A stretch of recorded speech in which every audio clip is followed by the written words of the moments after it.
Wearing a mask will protect me from the virus. The problem is that people who wear these masks usually don't wear them properly. The coronavirus came from bat soup. That is absolutely not correct. The coronavirus was deliberately created or released. Giving humans a little bit too much credit here. Hi, I'm Dr. Sarah Madan. I'm the Senior Director of New York City Health and Hospitals System-Wide Special Pathogens Program. And I'm Dr. Stephen Morse, Professor of Epidemiology at the Mehmه School of Public Health, Columbia University. We're here to debunk myths about the coronavirus. Let's get started. Getting the coronavirus is a death sentence.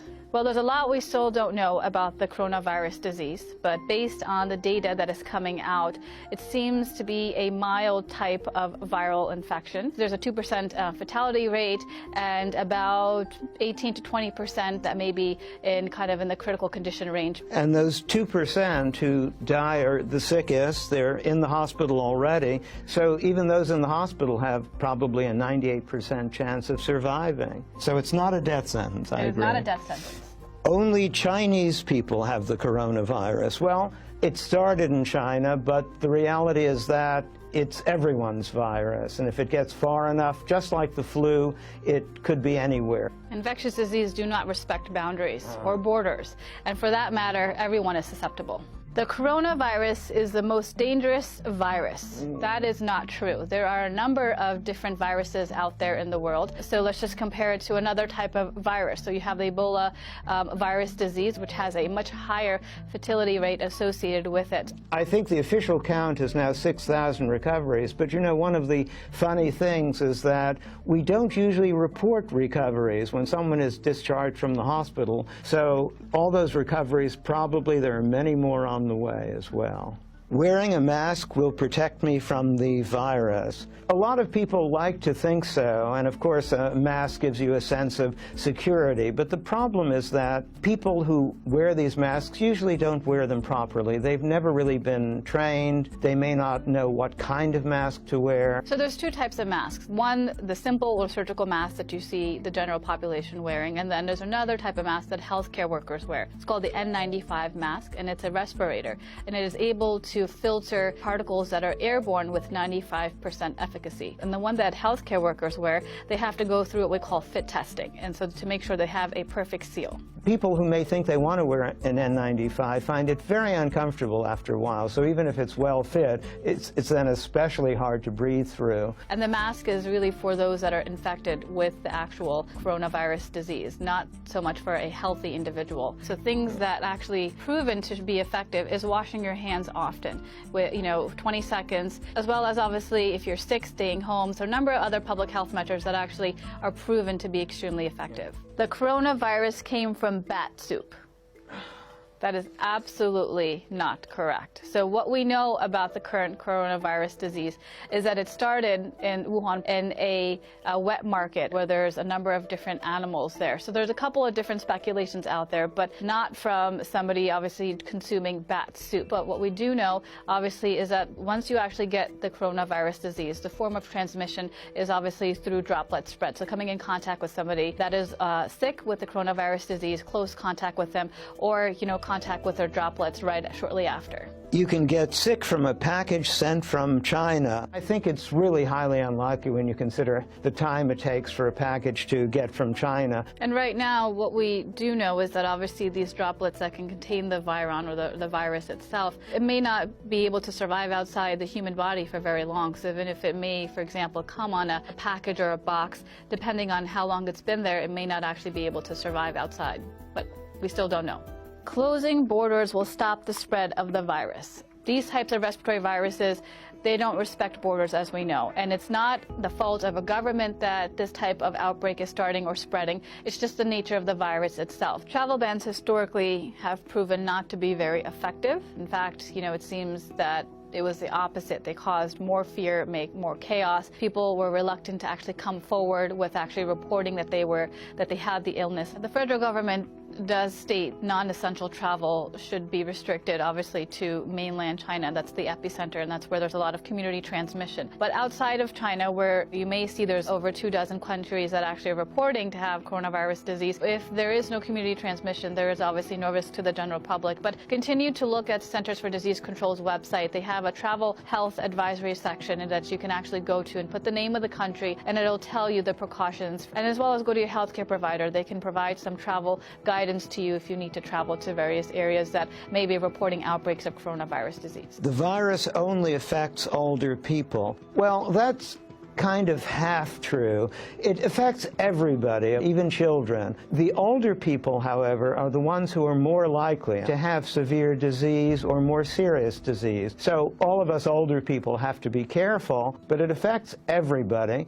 And even the older people, most of us, will probably not even be that sick. The coronavirus is the same as SARS. So the coronavirus is in the same family as SARS. It's a coronavirus disease. There are two various, and now 3 coronaviruses known to cause more severe infections in humans. SARS is one of them. MERS, which is Middle East Respiratory Syndrome, is another one. And now coronavirus disease that just started, obviously. SARS was more severe in terms of the fertility rate that was reported. So it's about 10%, versus with the coronavirus, what we're seeing right now is about 2%. But still, it's way too early to tell. This one is different. This spreads a lot more like the flu, but there are so many more cases simply because it spreads so well. So many more people can easily get infected. Large numbers of deaths doesn't necessarily mean that it's a very lethal virus. It just means that a lot of people have been getting it, and some of them unfortunately die. And let's just take seasonal flu, for example. Seasonal flu this year started in October, and the Centers for Disease Control Prevention are already reporting over 10,000 deaths related to seasonal flu. And over, again, 20 million Americans being infected. So let's just put things into context. The coronavirus has something to do with Corona beer. No, and beer won't prevent it either. So Corona is simply Latin for crown, and they have a crown-like appearance with those spikes sticking up. But the beer is all on its own. It won't prevent coronaviruses, won't give it to you. It's just a coincidence. My pet could give me the virus. So with the coronavirus, still, there's still a lot we don't know. Right now, we haven't seen any cases where pets are transmitting the virus to their owners. You're more likely to give it to your pet than the other way around. Yeah. Take good care of your pets. Yeah. The coronavirus was deliberately created or released. Giving humans a little bit too much credit here. So we basically had 3 coronaviruses in 3 decades, but we know that there are a lot of them in nature that look exactly like SARS, and this one doesn't look special. So this is just another one to add to the collection. Infectious diseases can be caused by a number of different things. Obviously, they're natural in the environment. It could be due to, obviously, climate change, ecological factors, agricultural factors, human behavior, and these are constantly happening around us, so outbreaks are inevitable. It could be very surprising that anyone would have figured out a way to create it. We still are way behind nature in being able to do that. Antibiotics prevent and treat the virus. Viruses and bacteria are 2 different microbes. So we would use antibiotics for bacteria. For viruses, we use antiviral medications. And so, for example, with seasonal flu, that's a virus. And so one of the ways that we can treat or alleviate some of the symptoms is by giving Tamiflu. That's an antiviral medication. So antibiotics in this context for this virus do not work unless you have secondary infections that are bacterial in nature. And this is a very common misconception. There are a couple of drugs now that are experimental, but they're in the development stage, that are showing promise against this particular virus. We're still in the early stages of the coronavirus disease. There's a lot of rumors, things that are not factual. So really go to credible sources. Go to public health websites that are credible. Go to the World Health Organization's website. Go to your local health department's website, or even go to your healthcare provider to get more information if you're curious. And if you want to read about all the emerging diseases everywhere in the world, you can get on the ProMed website or even get email. And I think there has been a lot of fear around this, partly because we've heard of these other coronaviruses like SARS. But I think panic or fear is not really what we need. These outbreaks are inevitable, and we need to continue to prepare for these types of outbreaks. We need to invest in global health security. A best case scenario, obviously, is that it all gets under control, and hopefully we'll have vaccines and other things and have learned something from the experience.